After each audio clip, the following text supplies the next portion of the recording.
Welcome to God and Country Biblical Exposition. For the last 2 weeks, there has been no YouTube.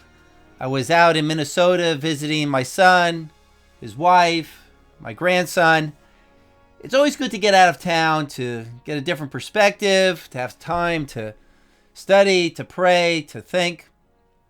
Last time I took a long trip. I went to Texas, and it was there that God impressed upon me to start this YouTube channel, in addition to the radio programs. Maybe after flying over so much country, I realized that there's no way to contract with hundreds of radio stations to get the word out. The only way was through YouTube, and that's a work still in progress. So I went out to Minnesota anticipating that God might impress upon me some other thoughts, and he did, and I'll share that at the end of this program. But before we get into the program today, I want to talk about Minnesota and the Twin Cities, St. Paul, Minneapolis. It's a very wealthy area. It's the headquarters for many major corporations: Target, Best Buy, 3M, Anderson Windows, Hormel, General Mills. And these people have a legacy of innovation, hard work, Midwestern values. Ilhan Omar, the leftist congresswoman from this area, has no reason to complain about economic disparities or injustice in America. Her constituency, and Ilhan Omar herself, lives on the top of the world. In her district, there are plenty of jobs, plenty of opportunities, lots of housing. You can still go outside the city and buy an acre for $20,000. The irony is that people with the most privileges become the most ungrateful. A typical Romans chapter 1 scenario: they didn't honor him as God or give thanks, but became futile in their speculations. Minnesota always votes Democrat. When Ronald Reagan won his landslide, Minnesota was the only state that voted Democrat.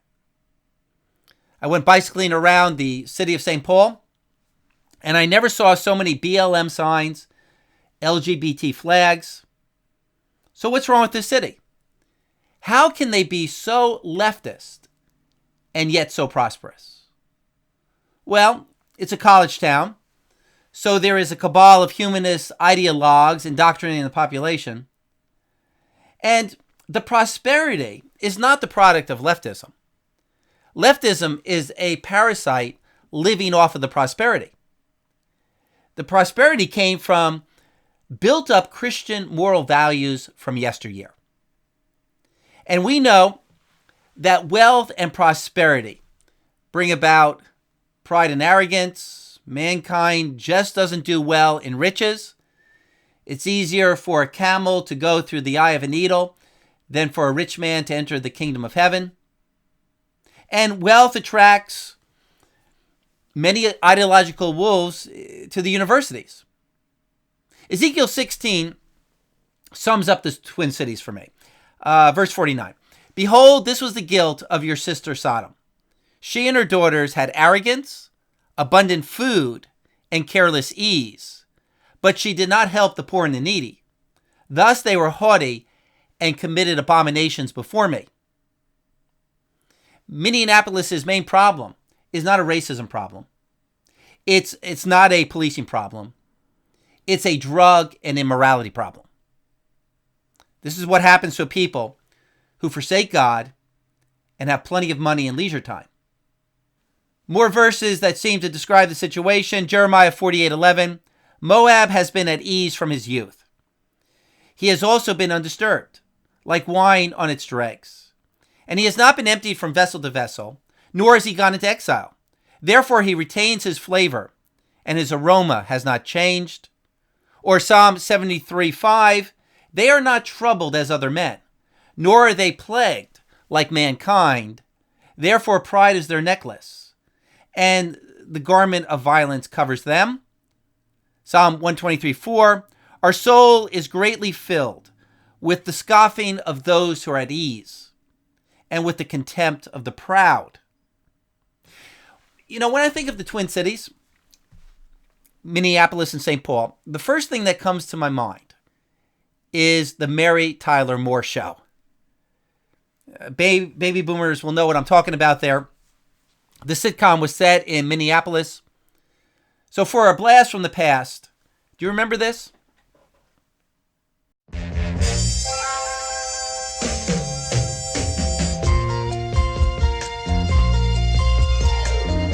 Who can turn the world on with her smile? Who can take a nothing day and suddenly make it all seem worthwhile? Well, it's you, girl, and you should know it. With each glance and every little movement you show it. Love is all around, no need to waste it. You can have the town, why don't you take it? You're gonna make it after all. You're gonna make it after all.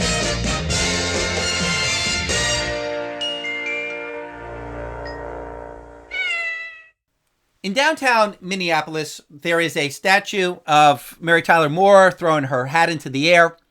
A lot of tourists like to have their pictures taken there, throwing their hats into the air. Nice, wholesome music, nice characters, love is all around, funny scripts. Well, they don't really seem that funny now that I look back at the show. But in the 1970s, those gag lines appeared to be funny. I was 12 years old at the time. We grew up in a very unusual transitional time. We had all of the blessings of Christianity in a society that abandoned Christ. I grew up looking at all of the goodness and the success and the talent in people, but there was no Christ. Life was great, but there was no talk of God. There was no talk of Christ, the cross, no basis for morality. The courts had outlawed the reading of Bible in schools.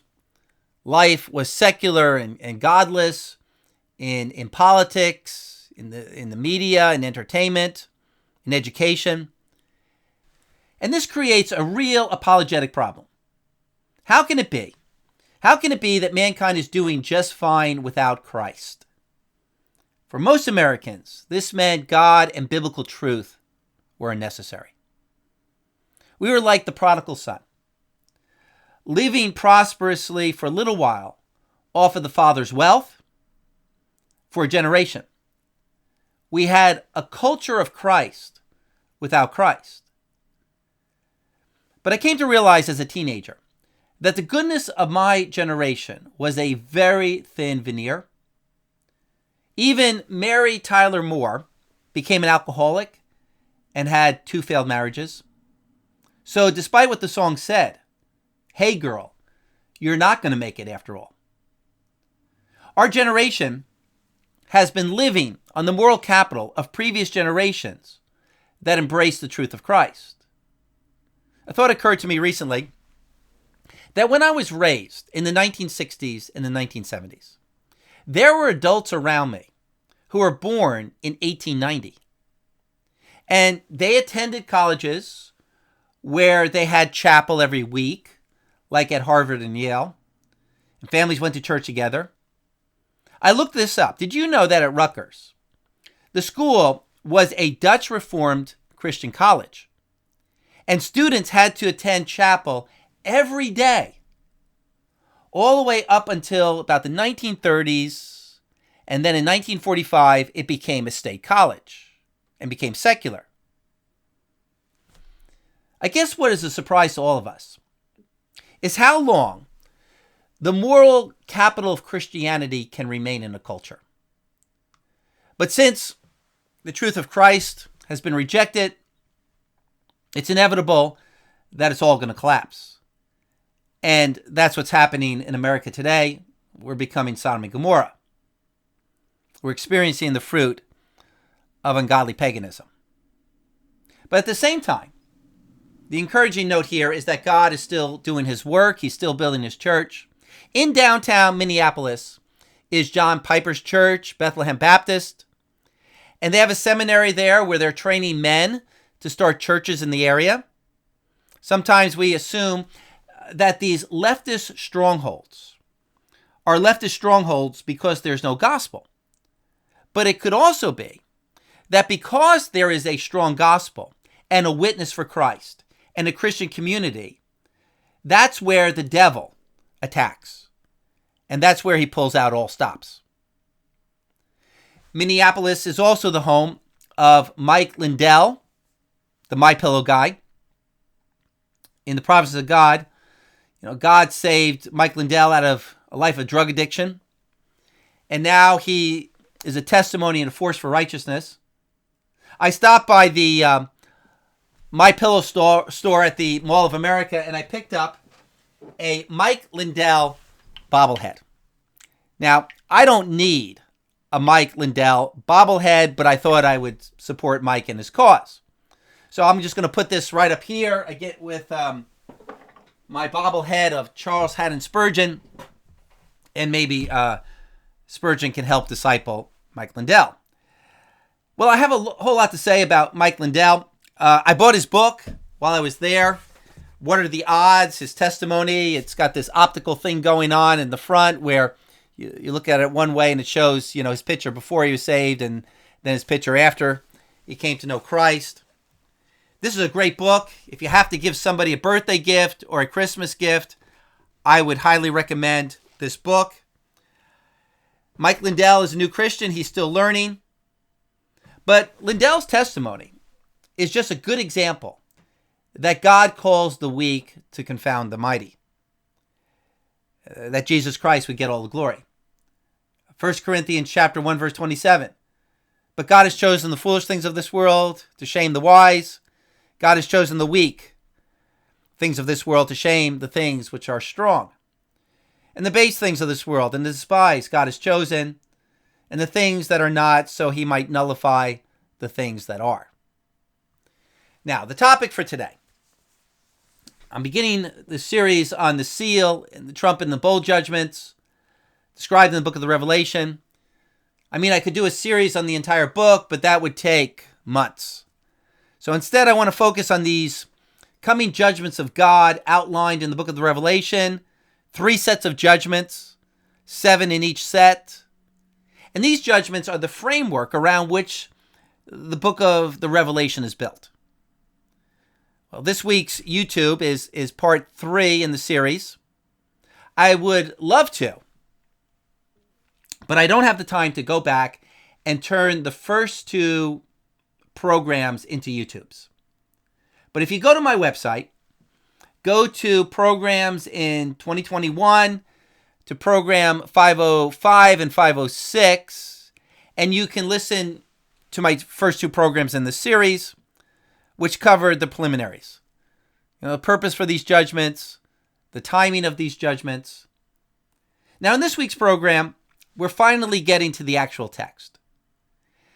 And so we're in Revelation chapter 6, looking at the seal judgments, the first set of 7 judgments, Revelation chapter 6, verse 1.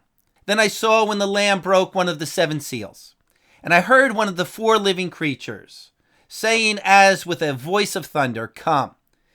I looked, and behold, a white horse, and he who sat on it had a bow, and a crown was given to him, and he went out conquering and to conquer. As we discussed last time, the apocalypse appears to begin with a war. Someone going forth conquering and to conquer, most likely the prophesied world leader called the Antichrist. And as the sealed judgments unfold, we see that this one going forth results in war, worldwide economic collapse, and a death of 1/4 of the world's population.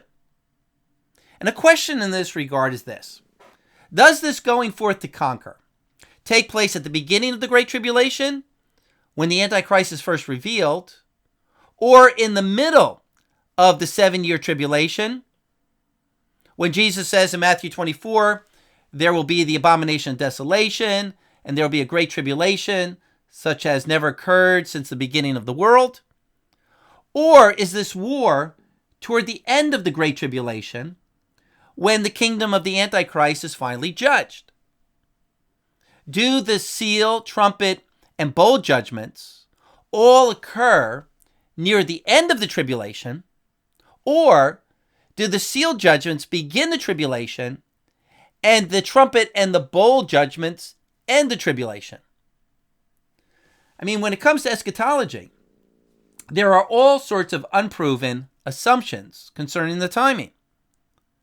Now, we do know from the book of Daniel, Daniel chapter 7, that the Antichrist is described as having an alliance of 10 nations, and 3 nations fall before him. This is also what we read in Revelation 17:12, that 10 kings receive authority with the beast for 1 hour, or a short period of time.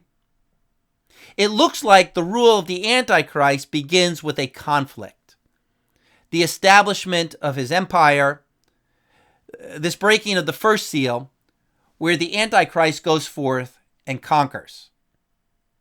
A crisis may inspire the nations of the world to adopt a one-world government.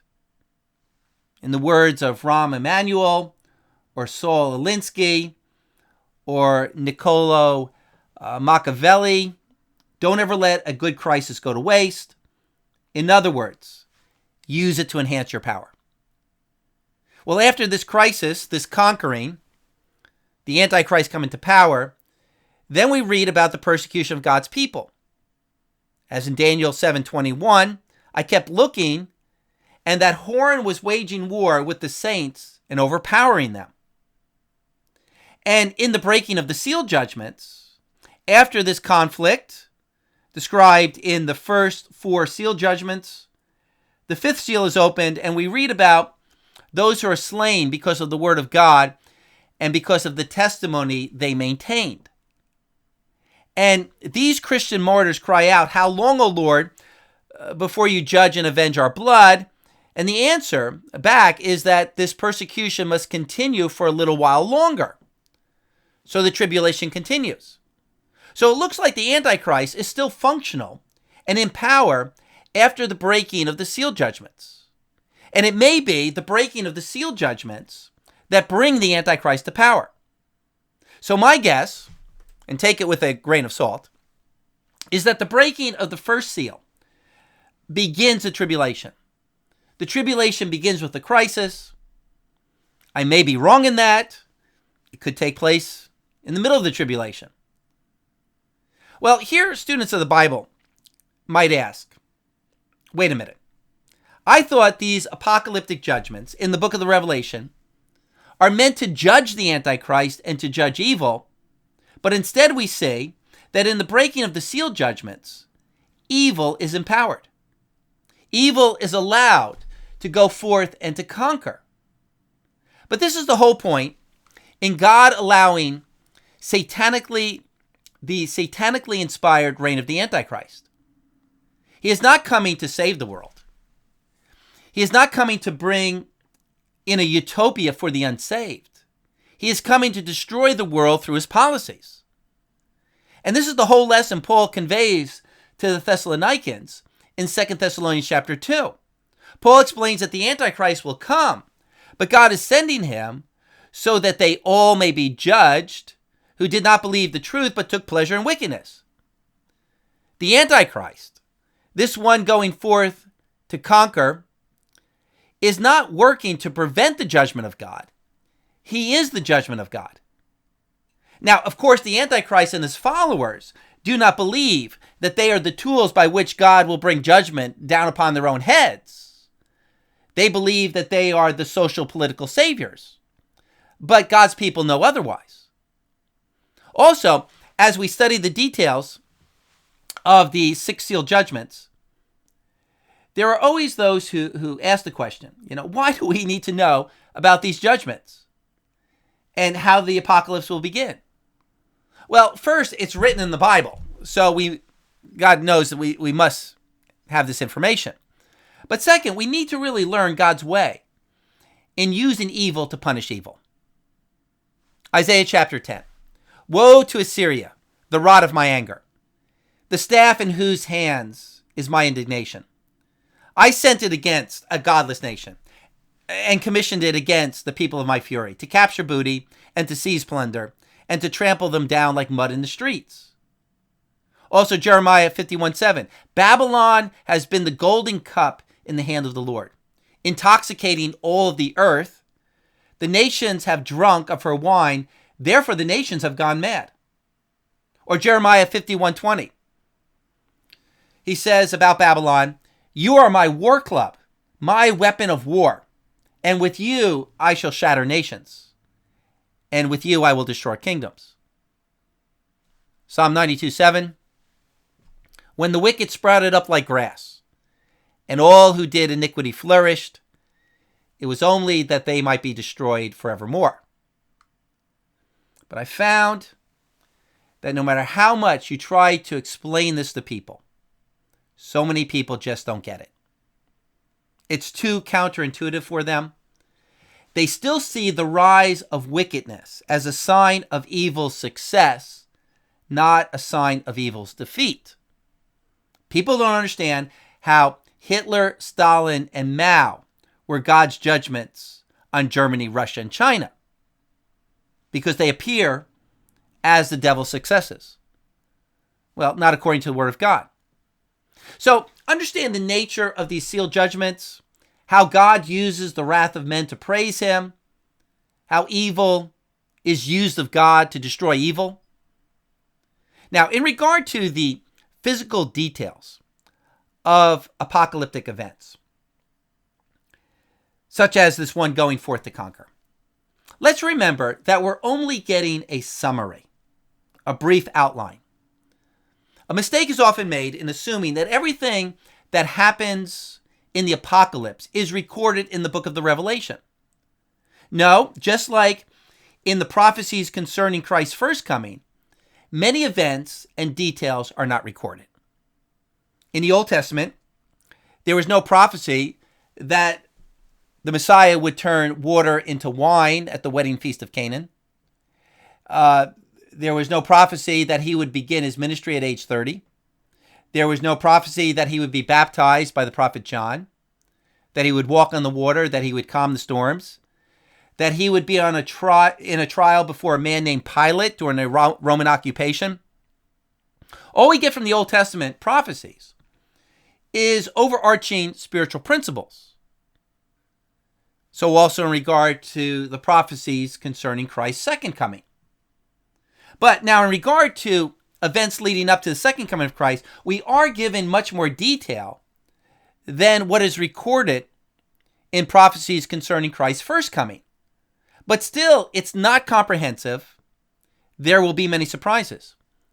And there's a text in the book of the Revelation that makes this point. It's an overlooked text, Revelation chapter 10.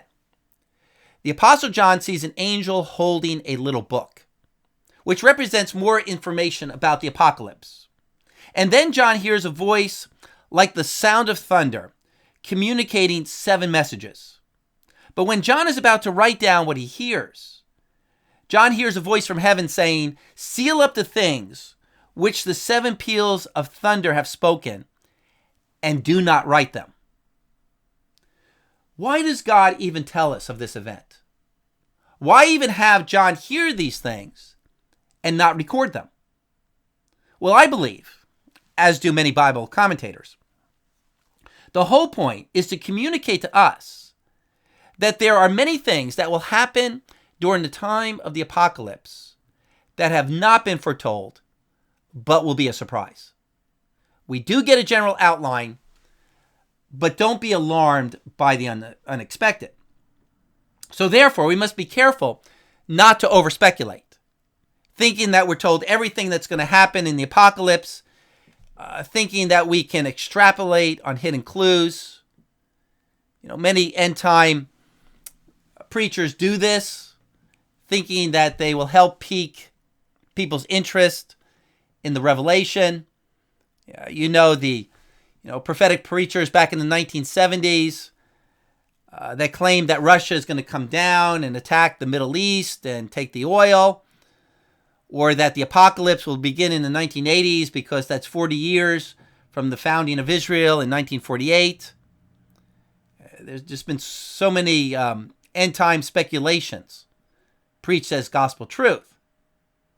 Back in 1995, Tim LaHaye and Jerry Jenkins began writing the Left Behind novel series, giving a fictional account of how these two men thought the apocalypse would unfold.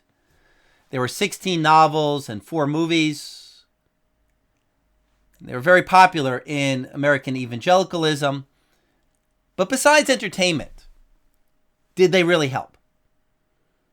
One must be very careful with speculations, because the very book of the Revelation ends with this warning.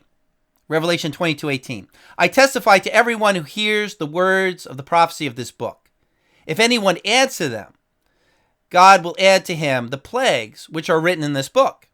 And if anyone takes away from the words of the book of this prophecy, God will take away his part from the tree of life and from the holy city which are written in this book. So God is very serious about not adding material to the word of God. All of the arguments that this is just biographical fiction may not hold up at the judgment seat of Christ. When it comes to the word of God, we don't have literary license.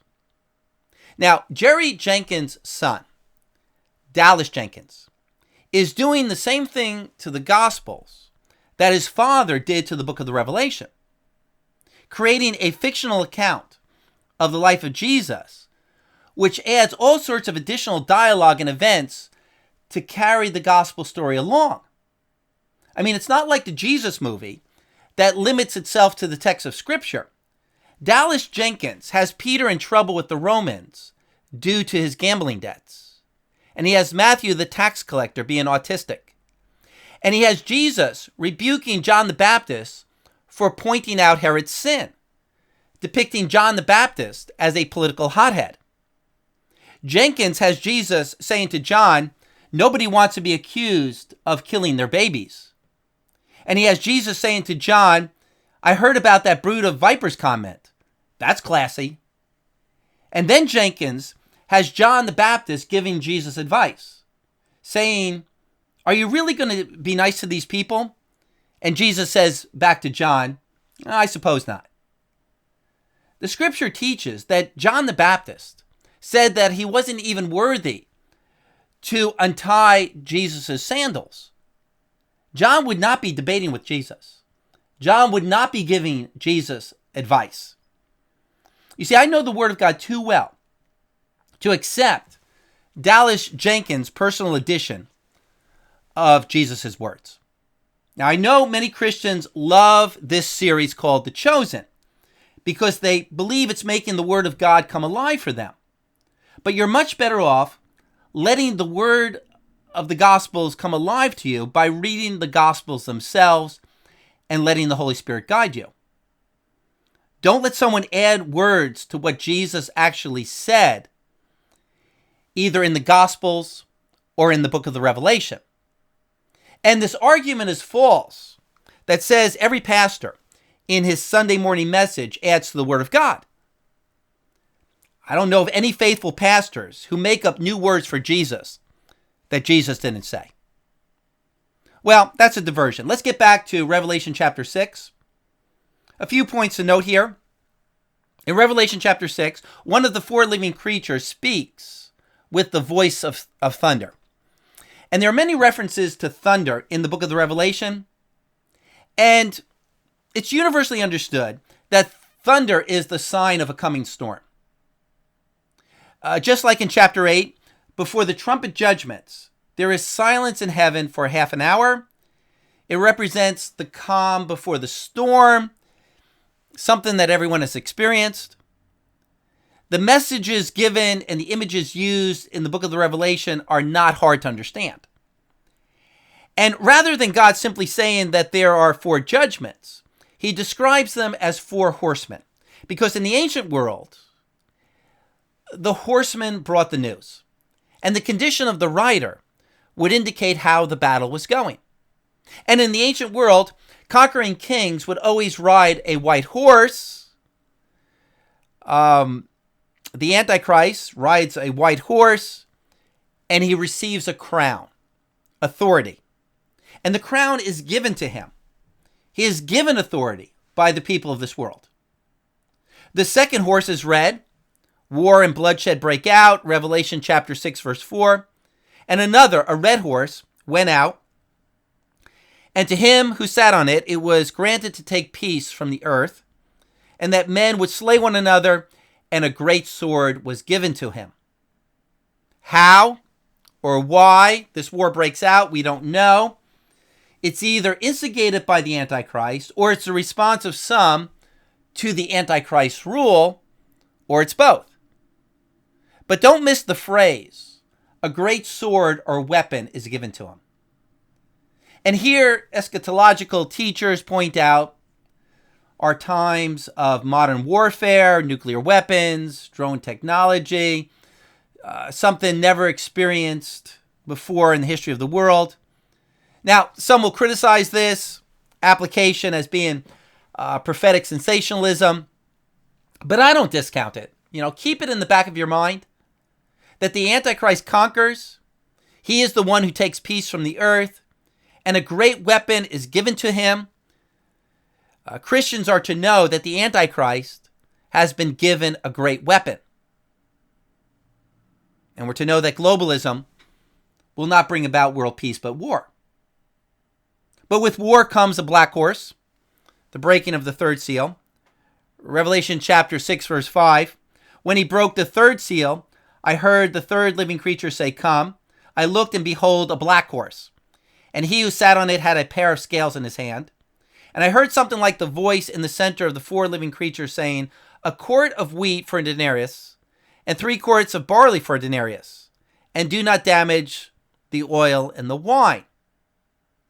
The pair of scales represents God's justice and judgment, just like in the handwriting on the wall during Belteshazzar's feast in the book of Daniel. The handwriting on the wall said, "You have been weighed in the balances and found wanting or lacking." What's the point here? Well, most wars end with economic devastation, but this war, this event, there will be great, extreme devastation. After the war, there's going to be a great scarcity of food. I mean, look at how just last year, one little virus affected the production. At some points last year, there was no toilet paper. There was no meat in the stores. People were panic buying. Well, if that's just one little virus, imagine what it'll be like in World War III. A quart of wheat for a denarius and 3 quarts of barley for a denarius means 1 day's wages for just enough food to survive for the day. Don't damage the wine or the oil could be translated, don't touch the wine or the oil. It likely means don't even consider the extras with a meal. All there will be is bare necessities. And this judgment is often connected to the prophecy in Revelation chapter 13, verse 17, that the Antichrist sets up a system that you must take of the mark of the beast in order to buy or sell. The third seal judgment could precipitate an economic rationing, where the government controls people by denying necessities to its enemies and rewarding its friends. Now, there's all sorts of talk about vaccine passports and digital currency being the mark of the beast. They are not. The Antichrist has not yet arrived on the scene. Jesus told us not to run for the hills until we see the abomination of desolation spoken of by Daniel the prophet, the Antichrist taking his seat in the temple of God. Don't let these alarmists make the church look foolish. But nevertheless, what we are seeing, and the application that can be made, is that the technology and the mindset is being readied for the apocalypse. Revelation chapter 6, verse 7, the fourth seal is broken. John looks, and behold, an ashen horse. And he who sat on it had the name Death, and Hades was following with him. Authority was given to them over the fourth of the earth to kill with the sword and with famine and with pestilence and by the wild beasts of the earth. Now, even though this result, death, is likely the consequence of these other three judgments, still it's pointed out that it doesn't happen until God gives permission. There are currently 7.6 billion people on earth. The text says that death comes upon a quarter. That would be almost 2 billion people. Now, some interpret this to be 1/4 of the Middle East, as if the earth or the land is only speaking about the Middle East. But the whole point in the book of the Revelation is that this is judgment coming upon the Gentile world, the whole earth. During the 1350s, the Black Plague killed about a quarter of Europe and Asia. No wonder they thought that the apocalypse had begun. But that was merely the beginning of birth pangs. Matthew 24:8. Notice the cause of death. Not just the sword of war, but starvation and pestilence, disease. Imagine what would happen if the supply chain of medicine was interrupted. And the text even points out that people will be killed by wild beasts. Now, I can't imagine that that's the primary cause of death. But the point is that there is a collapse in the natural order. Mountain lions, bears, even some domesticated animals begin to attack people to survive. What's being prophesied is a total breakdown of society and nature. You know, we live in a day of unprecedented ease and comfort. Never before in the history of the world. Grocery stores and malls are stacked to the ceiling with stuff. And yet people have turned from God. They're so ungrateful. They're protesting for more economic equality. They want more and more government handouts. And this generation, in its greed and ingratitude, will get its comeuppance. This generation will lose all of its earthly treasures and its earthly security that they covet so much. And that's the whole lesson in Revelation chapter 18. Babylon, the cities of this world, say, I sit as a queen. I will never see mourning. For this very reason, because of this boast and ingratitude, in one day, her plagues will come. Notice also that in this fourth seal judgment, I looked and behold an ashen horse, and he who sat on it had the name Death, and Hades was following him. What does this mean? Hades was following the angel of death. Well, the point is that these people are not going to heaven, as will probably be preached at their funerals, that they've gone on to a better place. No, the point is that God is specifically pointing out that they're dying on earth to be gathered into hell. It's not like what we read about in regard to the Christians in Revelation chapter 12, where blessing is pronounced upon their death, because their death is salvation. Revelation chapter 14, verse 13. Did I say chapter 12? I meant chapter 14. And I heard a voice from heaven saying, Right, blessed are the dead who die in the Lord from now on. Yes, says the Spirit, so that they may rest from their labors, for their deeds follow with them. But for the unsaved, this war is a harvest of souls for hell. But lest we wonder about God's people on earth, the fifth seal is open, and we see martyred saints. But where are they? They're in heaven. Revelation 6:9. When the Lamb broke the fifth seal, I saw underneath the altar the souls of those who have been slain because of the word of God and because of the testimony which they maintained. And they cried out with a loud voice, saying, How long, O Lord, holy and true, will you refrain from judging and avenging our blood on those who dwell on the earth? And there was given to each of them a white robe, and they were told that they should rest for a little while longer until the number of their fellow servants and their brethren who were to be killed, even as they had been, would be completed also. If you are a first-time reader of the book of the Revelation. The contents of the fifth seal is a surprise. We would not expect one of the judgments of the Revelation, one of the terms of the contract for Jesus to take possession of the earth, to be the martyrdom of God's people. Isn't it supposed to be the judgment of the unsaved world, not upon the people of God? But let's remember, martyrdom is not God's judgment.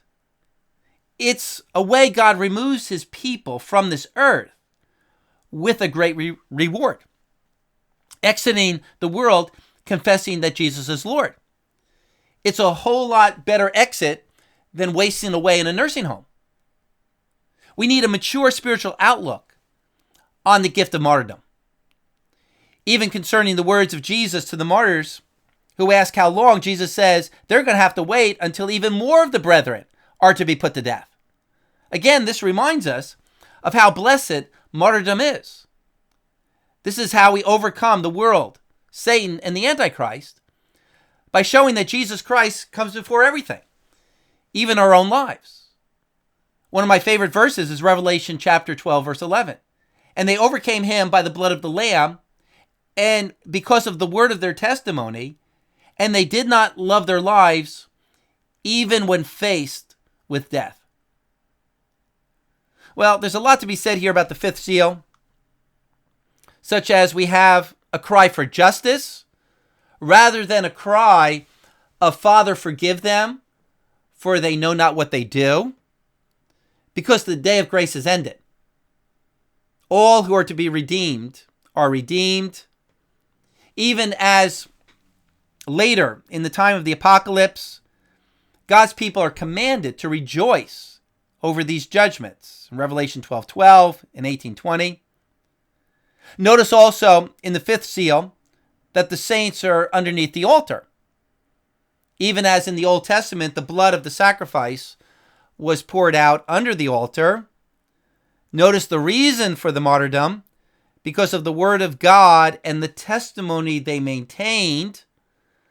A whole message could be dedicated to how our allegiance to God's truth is the great offense to Satan's crowd. And John also sees the souls of those who have been slain. The assumption is that these are Christian martyrs from every century. And there's all sorts of speculation about Christians in heaven receiving temporary bodies before the prophesied resurrection of the body at the coming of Christ. And speculations about soul sleep. They're told to rest for a little while longer. But that's not the main point.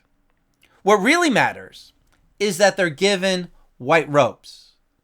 They're granted the righteousness of Christ.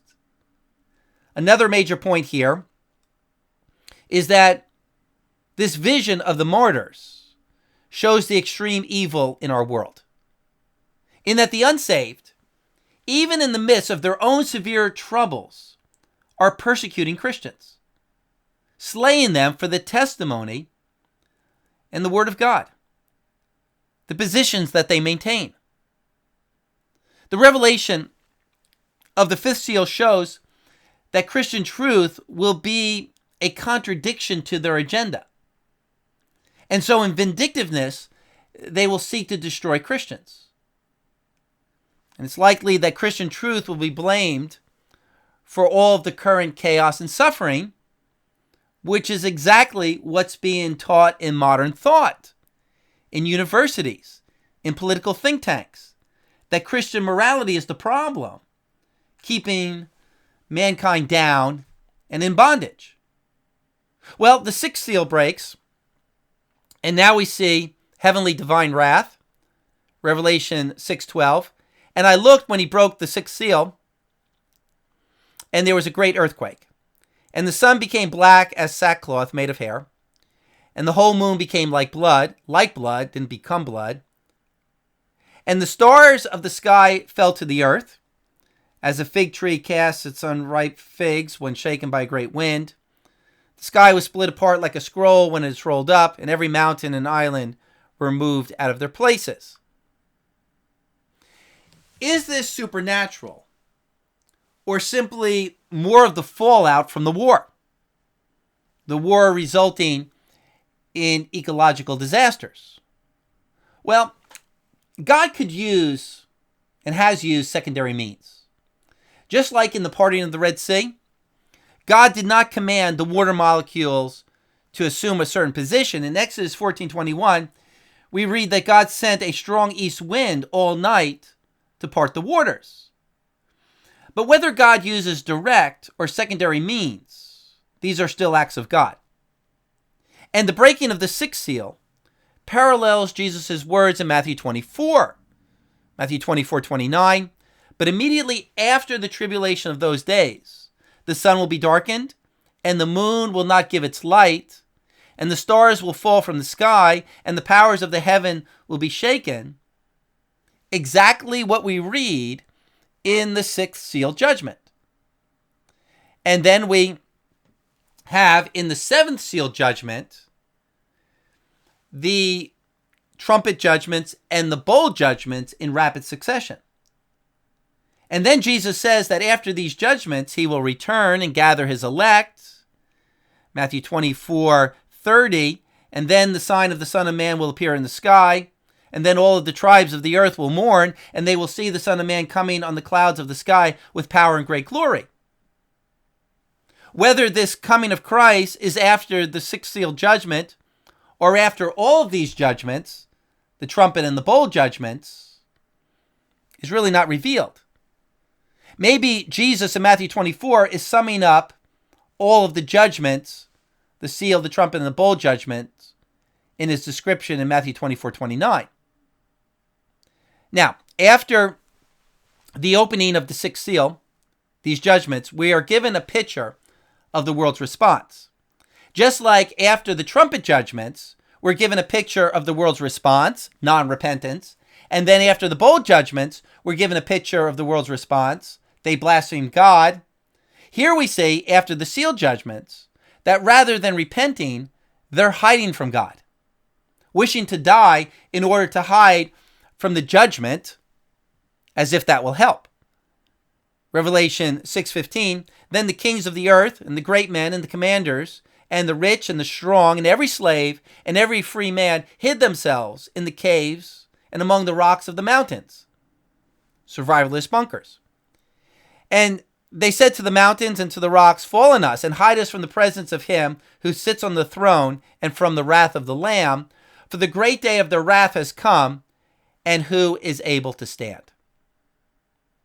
A great question is posed here.